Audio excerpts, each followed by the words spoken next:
Knew I had it, you know. You'd have to go through it yourself to experience the feeling you had, you know, that you're home. My priorities had to change. Suddenly, I had to finish that race, and I had to run on behalf of all females, because people would say women couldn't do it. Tonight, Heart and Soul, the nation's oldest marathon, turns 100.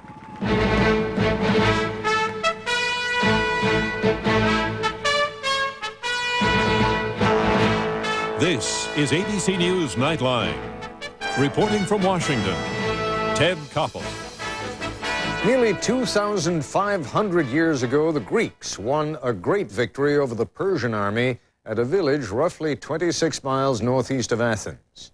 A messenger ran the distance as fast as he could to deliver the news to the Greek capital. He ran so hard that, legend has it, he gasped out word of the victory, and then his heart burst, and he died. The name of the village and the sprawling plain where the battle took place was, of course, Marathon. Lost to history is the time in which the first runner covered those 26 miles, but the distance and the site of the battle have been forever enshrined in the efforts of literally hundreds of thousands of men, and for the last generation or so, women who run the marathon. It is a great race. One of the most satisfying experiences of my life was running and finishing a marathon. The great joy of it is running, for a while anyway, on the same course with the greatest runners in the world. That most people reach the finish line an hour or more after the winner is largely irrelevant. To each runner, the marathon is an individual measure of stamina, determination, and a willingness to endure pain. Arguably, the greatest marathon in the world is run each year in Boston. This year, this coming Monday, on the 100th running of the Boston Marathon, it isn't even arguable. Nightline correspondent Dave Marish will make the case. It's the 100th Boston Marathon, and there's so much history involved. For me, this marathon is like Wimbledon for tennis. 1 mile up and about 1,900 miles west-southwest from Boston, along the front range of the Colorado Rockies, Uta Pippig, the two-time defending women's champion, is wrapping up her training for what marathoners around the world think of as the big run. You have so many memories of big wins, big losses, and also the course is pretty tough. For Uta, running the Boston is important for two reasons. One, the 1990 Boston was her first big-time run beyond the Berlin Wall. For us, it was the first major marathon in freedom and in peace. And two, this Boston Marathon is the major marathon in the world, and we have to go to this marathon and meet the best runners on earth. for Uta Pippig and a handful of others, Boston is the best place to get some crucial information. You know exactly you are really the best, or you are really second, or you are really number fourth. The #1 marathoner in the world in the women's division, Uta Pippig, winning back-to-back Boston marathons. All you have to do is finish, that's all. I don't really know how I got into marathoning. I just think that you challenge yourself and you overcome your own fears and you overcome your own sense of, not really overcoming, it's your sense of accomplishment when you get done. Bob Tarosky and a group of friends from the Boston Runners Club spent last Sunday training on the most notorious part of the marathon trail, Heartbreak Hill, as they shaped up for Monday's race. This is such a special marathon. I mean, this is the 100th, and this whole city has been excited about that since I guess, for years.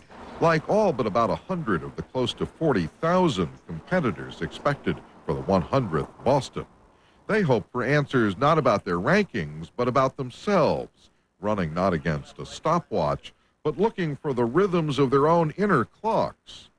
Bob ran the Boston for the first time last year, starting near the end of the line. And where did he finish? I had to stop at mile 20, and so I haven't really have a qualifying time for Boston yet. which is why his ambition for Monday is the same as his rookie marathoner wife Kathy's. At a very basic level, to finish.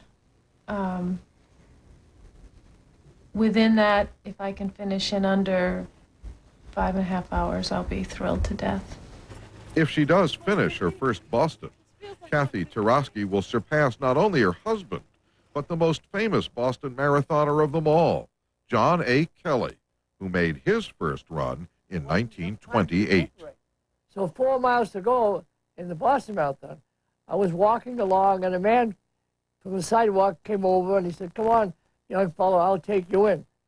So I took a ride. Johnny Kelly was to run 60 and finish 58 more Bostons, including his last one, 1992, when he was 84.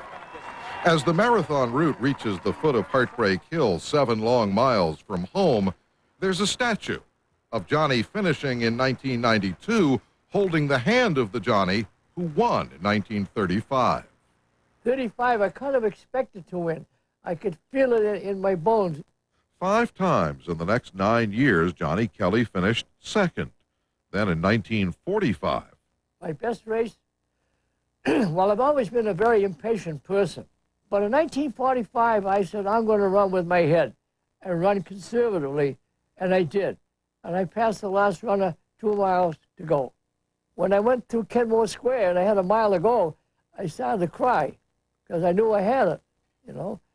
You'd have to go through it yourself to experience the feeling you had, you know, that you're home.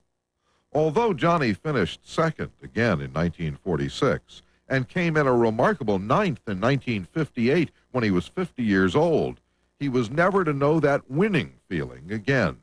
So he found other satisfactions at the Boston. The fact that I was able to run the whole marathon, like for old time's sake, that was reward and finish enough. it in 3.5 hours and 4 hours, I was very happy that I had the health and the wisdom and the endurance to do it. It's 2 marathons in one, Dave, and it's also a race that has kept everything good about its traditions.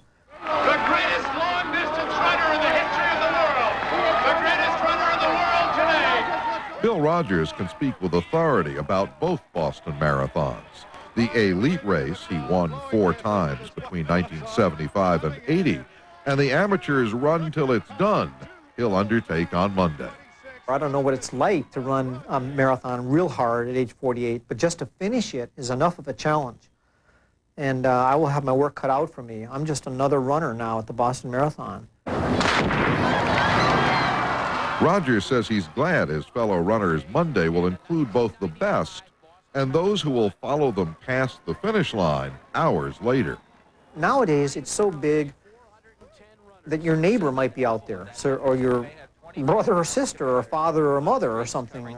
This is Mecca, you know, for marathoners who really follow the sport. If you can get into Boston and run here, that's the nitty-gritty. That's the Olympics to them, you know, to most runners.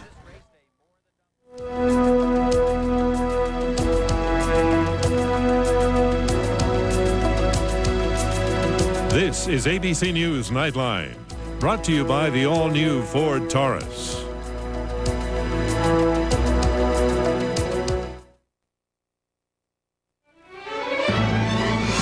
The new Ford Taurus has people talking. Road and Track says the new V6 is a high-strung engine born to gallop. Chris Hayward said, I'm surprised. A car this comfortable has that much pickup. Automobile Magazine named Taurus Design of the Year. And Ray Wells agrees. The new shape is just fantastic. The new Ford Taurus. Ford finally got me. Hailed by critics and owners alike, starting at $18,545. When it comes to paint, we're making a name for ourselves because we make our own and guarantee its quality. That's Ace, the name to know for paint.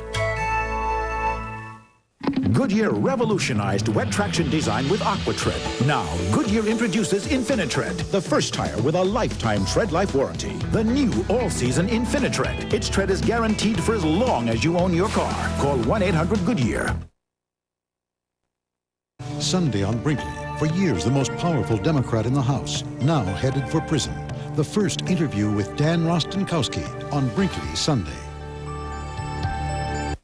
Turn on Channel 2 News this spring. For stories you want to watch. Look for bright ideas about keeping your family safe from crime and illuminating reports on how the government spends your tax dollars. You'll be surprised. Enlightened. Informed. It's on your television in the coming weeks, so turn it on. And turn to 2, Channel 2 News. Saturday at Meyer & Frank. Extra hours to shop, extra hours to save. Early bird specials till noon, 8 a.m. till 11 p.m. Saturday at Meyer & Frank. You got your 1x6s, your 1x10s, your 2x4s, and your 4x4s. A special oxide pure waterborne preservative driven deep into the wood. An almost indestructible building material. Perfect for decks, fences, sidings, barns, and changing to a pleasant driftwood color. Roxy really knows her wood, so let her show you how to build a deck or even a home. At Tualatin Valley Builder Supply, we'll help you do it right the first time.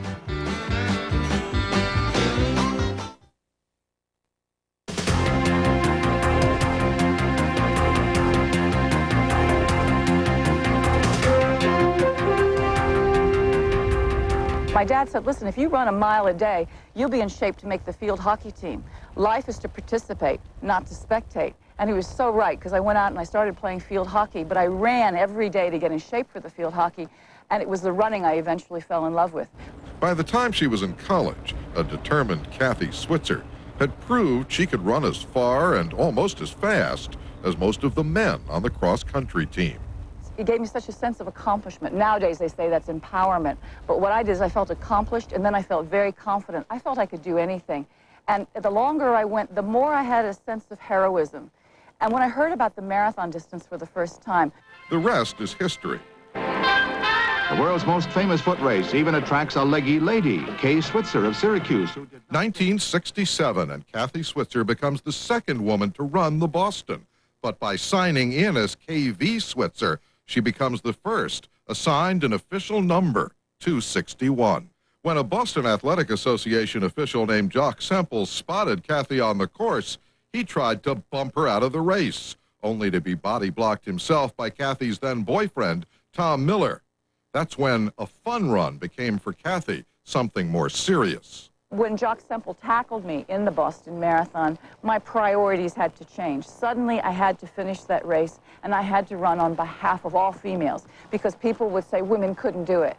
Kathy did the Boston for the next 5 years, until in 1972, the BAA officially opened the marathon to women.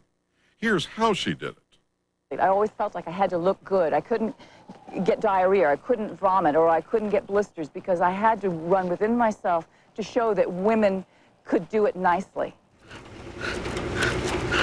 Marathoning inflicts a lot of muscular pain, especially when you're climbing hills. For me, it's usually my traps, my pecs, my delts, and also the meaty part of my hand at the base of my thumb.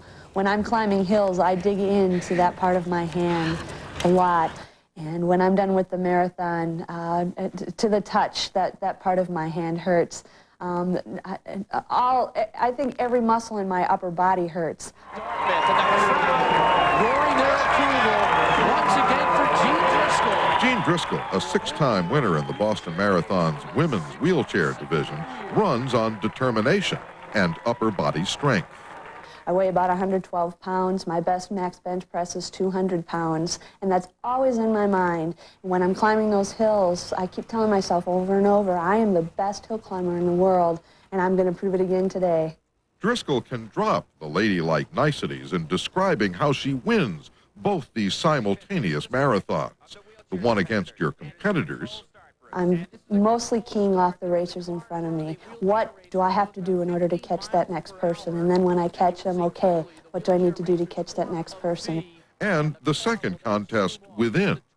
I want to see how strong I am. I want to push it to the limit. And when I get in a race situation, that's what I want to do. I want to test and see, well, how fit am I this year? How strong am I? How good am I coasting? How good am I climbing? I want to push the envelope to see where I'm at. There's a lot of internal communication at the heart of marathoning. I am a very introverted person when I'm racing. All my energy I like to keep inside me and expend only how I want to expend it. When I was running, I paid attention to how I was feeling, definitely, because that's how you monitor what you should be doing in terms of perhaps slowing down a little bit or picking it up. 1982 Boston men's winner Alberto Salazar would tune his mind to his body. And as for his eyes, what I really saw during the race was pretty much what was just directly in front of me. I sort of had tunnel vision. And so, for instance, when I ran in Boston in 1982, for most of the race, all I saw was the center of Dick Beardsley's back.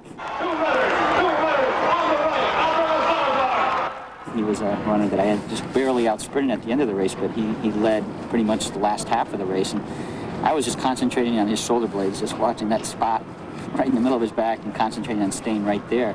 There's this myth of the loneliness of the long-distance runner. And sometimes that's true, but on the other hand, I remember what really attracted me, one of the things I liked most about running is I was out there with my friends.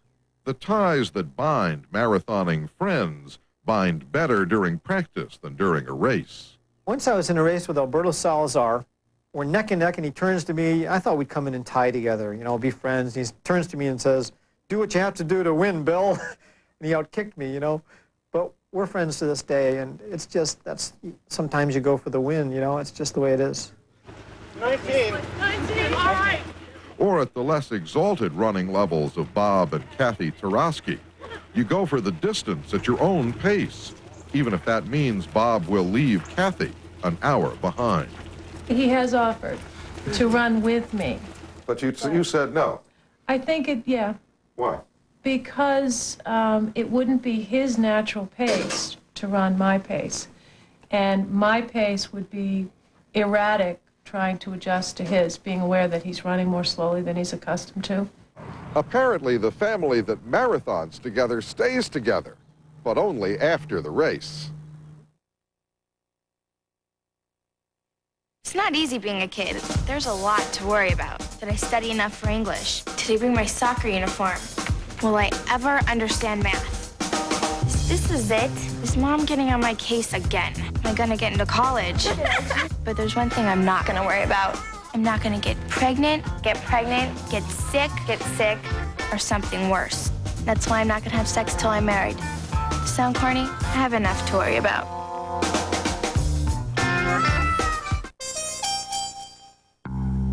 To the designers of the Dodge Stratus, performance isn't just how a car handles, but what it handles.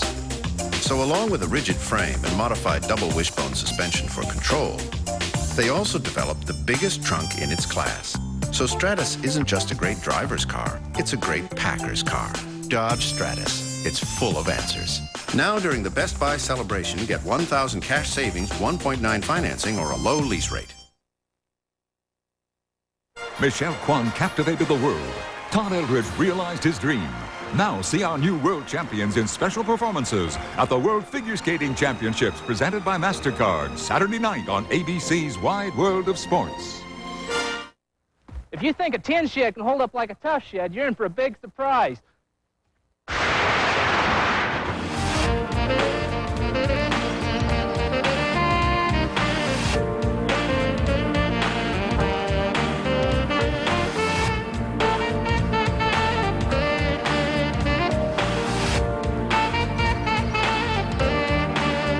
Tough Shed at 68th and I-84. Call 288-TOUGH, 288-TUFF.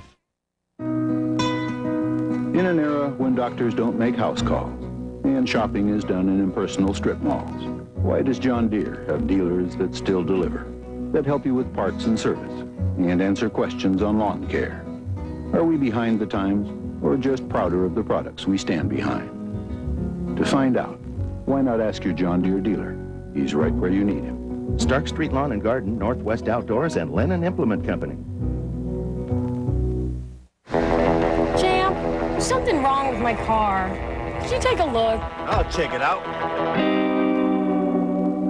You need suspension work. Better see the experts at Meineke. Meineke does suspensions? Meineke doesn't just do mufflers and brakes. They do complete undercar care, shocks, struts, and CV joints.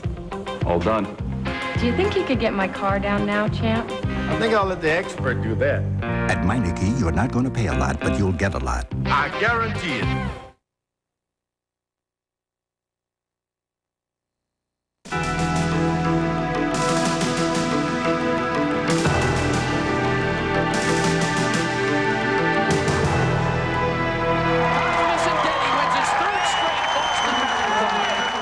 The marathon is the ruling ritual of Boston's Patriots' Day pantheon of sporting events.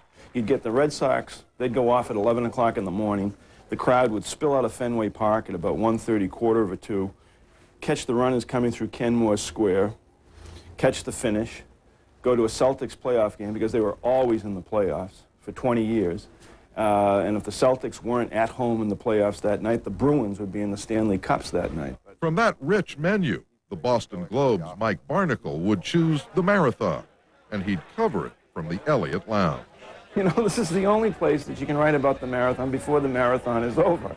You know, you fill in the names of the winner, you know, at the conclusion of the marathon, and, you know, you get a good peek at it, and you don't get thirsty, you know, like the marathoners do. Like Rita Bartzak did one marathon. One kid one time, she must have been not more than 10 years old. It was a really hot day, and I was dying going up the last of the Heartbreak Hills. And she had this little spray, and I just stopped because I said, fine. She was spraying me. She says, no, you run, and I'll follow you. What comes next, claim participants, is what makes the Boston Marathon the Boston. And that little kid ran up the hill following me, just missing me entirely, which I just thought that was just incredible because that just gave me what I needed. Dr. Marvin Adner heads up the all-volunteer medical team that every year gives fading marathon finishers what they need.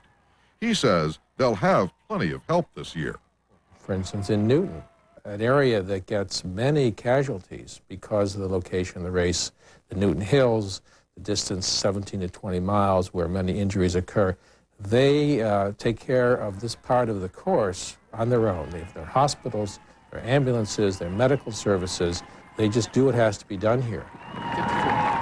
I usually have Kleenex, Band-Aids, and shoelaces handy. Dorothy Deslongchamps lives along the marathon route in Natick. Her home is a food-filled open house on Marathon Day, open to friends and marathoners. Suddenly this young girl just comes running out of the pack and comes across the lawn and right up to the door. Can I use your bathroom? So she came in, and she didn't look like she had run 10 miles, but she had. The Boston Marathon, she says, offers many attractions, but the ones who really linger in her memory are the runners, the champions, like the one from Dorothy's first marathon. In 1939, I was 4 years old, and it was a very cold, drizzly day. And Tarzan Brown, the Narragansett Indian from Rhode Island, was going to be running. My father carried me out and put me on the porch railing, and I saw Tarzan Brown run, and I can still remember him very vividly running by the house. He was glistening. He looked like a statue running, and I was very proud of him, very proud. It's a way for contact to be made between the world of heroes and the world of their here and now. Harvard Classics professor Gregory Nagy says the spirit of all athletics is summed up in the marathon's ordeal, as the spirit of all Boston is embodied by the people who run and roll and watch the marathon. What you get from the personal experiences of athletes who run in the Boston Marathon would be the kind of thing that would find the best resonance, the greatest resonance with the ancient Greek world. It's not so much what it's called or what the distance is, but the kind of personal experiences, running your heart out, and the more diverse the people are who are experiencing the ordeals, in a sense, the more the entire community is brought together. And it is a very cohesive experience for Boston, and it's a wonderful, different way for Boston to define itself as a city of diversity. The Boston Marathon's high drama will draw tens of thousands of participants and hundreds of thousands of spectators onto the streets of the New England metropolis on Monday. Both as a personal exploration and as a civic celebration, this may represent the last great exhibition of real values before the jackhammers of this political year pound that poor word and its meaning into rhetorical dust. I'm Dave Marish for Nightline in Boston. I'll be back with a closing thought in a moment.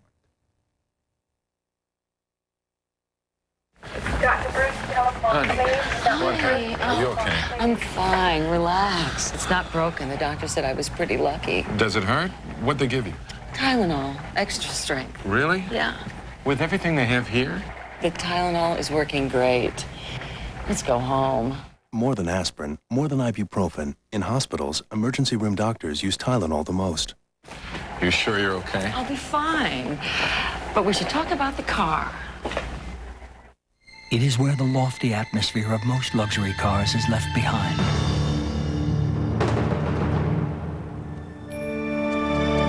It is the American-built flagship of Toyota, Avalon. Combining refined performance, comfort, and Toyota's unparalleled reputation for quality, Avalon delivers the greatest luxury of all, peace of mind. Avalon, experience the tranquility. You flip a switch, and the light beams and the water streams, and the air cools, and the building warms, and the shivers cease, and the smiles come, and the miles go, and the steel rolls, and the rolls bake, and the pot boils, and the paint dries, and the laser cuts, and the patient heals. For people, for the economy, for the planet, electricity, the power to make life better. And the story is told, and the dreams unfold, and the monsters are kept at bay. Did you know that 99 out of 100 people will watch Portland television this week? That's almost everyone. Television. It reaches people. It's the Montgomery Ward Mowdown. We're mowing down the competition. Save big on our best-selling lawn tractors with rebates of $50 to $75. Just look at this MTD tractor. It's easier to use with shift on the go, more horsepower, more speeds, and a free mulch kit. All for just $949.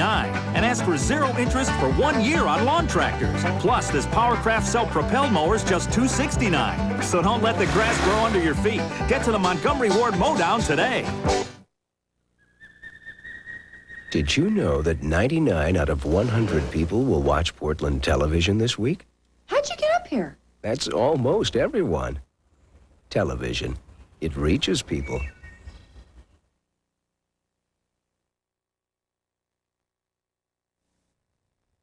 The great runners, the ones who have any hope of winning the Boston Marathon, are covering the distance at a clip of about 12 miles an hour, or better. They are running each of those 26 miles, in other words, in 5 minutes or less. The pounding that the body takes during those 45,000 or so strides is tough on the knees, tough on the ankles, and murder on the kidneys. Some of the world-class runners report blood in their urine for days after a marathon. It can hardly be described as a fun race, but those who have won it, and to a lesser degree, all those who have run it, have captured some of the spirit of that Greek messenger who expended his last breath on the effort. That's our report for tonight. I'm Ted Koppel in Washington. For all of us here at ABC News, good night. Sunday, watch This Week with David Brinkley, an exclusive interview with Dan Rostenkowski, once one of the most powerful members of Congress.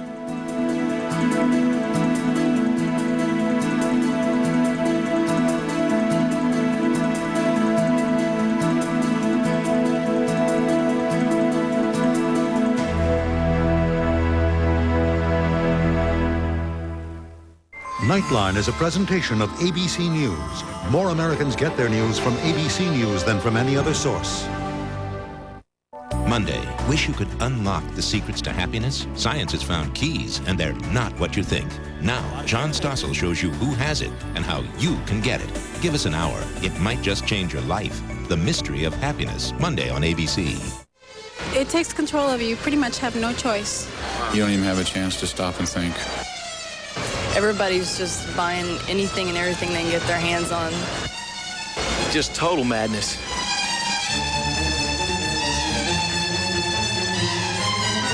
Scary.